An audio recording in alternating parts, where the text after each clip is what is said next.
এই মুহূর্তে আমি এই পর্যন্ত যা বক্তব্য শুনলাম আসলে জাকাতের উপর গুরুত্ব, আমাদের করণীয়, বর্জনীয় এবং পরবর্তী পদক্ষেপ কি হওয়া উচিত, ইতিমধ্যে সেটা আলোচনায় চলে এসেছে।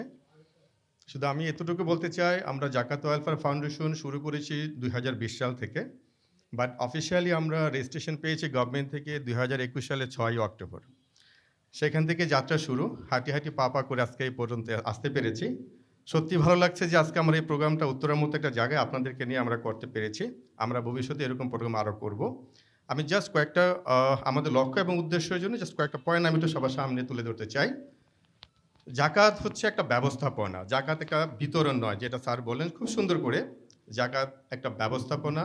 এই ব্যবস্থাপনার মাধ্যমেই জাকাতকে সঠিকভাবে আদায় করাই হচ্ছে আল্লাহ তাআলার হুকুম পালন করা। বাংলাদেশের প্রেক্ষাপটে আমরা যেভাবে জাকাতের প্র্যাকটিস করছি, এটা আসলে কোনো জাকাতের মধ্যে পড়ে না। যারা জাকাত যেভাবে যেভাবে যে সিস্টেমে জাকাতকে দিয়ে যাচ্ছেন, আমরা তাদেরকে আসলে সঠিকভাবে জাকাতের নলেজটাকে শেয়ার করে তাদেরকে সচেতনমূলক অনুষ্ঠান বা আয়োজনের মাধ্যমে, ডায়ালগের মাধ্যমে তাদেরকে সচেতন করে সঠিকভাবে যাতে জাকাত বিতরণ এবং বাস্তবায়ন হতে পারে, জাকাতের যে মূল উদ্দেশ্য দারিদ্র্য বিমোচন যেন সেটা হতে পারে। এই লক্ষ্যে আমরা কাজ করে যাচ্ছি। ইতিমধ্যে আমরা এই জাকাত ব্যবস্থাপনার মাধ্যমে যে উদ্যোগ নিয়েছি, বাংলাদেশে অলরেডি আমাদের ইডি মহোদয় সুন্দর করে বলেছেন, আমরা অনেক কার্যক্রম হাতে নিয়েছি।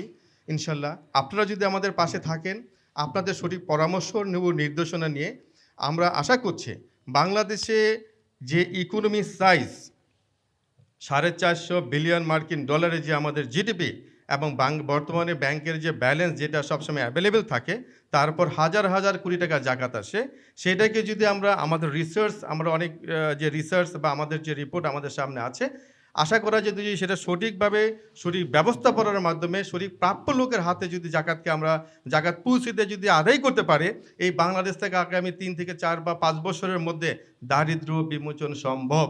কিন্তু আদৌ সেটা হচ্ছে না, বিকজ অফ জাকাত। আমরা গত এই বছরের পর বছর আমাদের সেই মানব রচিত কিছু প্র্যাকটিসের মাধ্যমে আমরা জাকাতকে দিয়ে যাচ্ছি বলে আমাদের জাকাতের যে সুফল সেটা আমরা দেখছি না।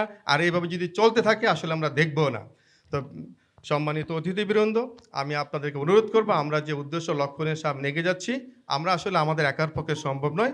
আপনাদের সর্বাঙ্গীন সহযোগিতা, আপনাদের পরামর্শ, আপনাদের অনুপ্রেরণা আমাদেরকে এগিয়ে নিতে সহায়তা করবে। আশা করি সবসময় আপনারা আমাদের পাশে থাকবেন।